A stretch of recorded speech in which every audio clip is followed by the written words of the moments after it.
शेवटी प्रत्येक माणूस विकासासाठीच करतोय. आता विकासासाठी आपल्या विरोधकांनी वेळोवेळी त्यांना विकास पाहिजे होता. ते पूर्वी शिवसेनेत होते, त्यानंतर काँग्रेसमध्ये गेले, परत शिवसेनेत गेले विकासासाठी. त्यानंतर परत ते 2016ला नगरपालिका त्यांनी शिवसेनेच्या चिन्हावर निवडून आणली. वर्षात त्यांना विकास पाहिजे होता, लगेच ते भाजपात गेले. त्यानंतर परत ते भाजपातून उमेदवारी मिळाली नाही म्हटल्यानंतर शिवसेनेचा धनुष्यबाण घेऊन आत्ताच्या विधानसभेला उभे राहिले. 4 दिवस उलटतायत तोपर्यंत भाजपमध्ये गेले. कशासाठी? विकासासाठी. मग आम्ही पण विकासासाठी. आता ही आपली भूमिका पक्की आहे.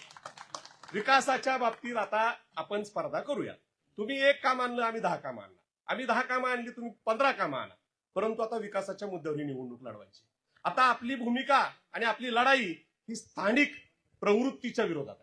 आपली भूमिका, आपली लढाई ही भाजपच्या विरोधात नाही, सरकारच्या विरोधात नाही. आपली लढाई स्थानिक प्रवृत्तीच्या विरोधात. जिल्हा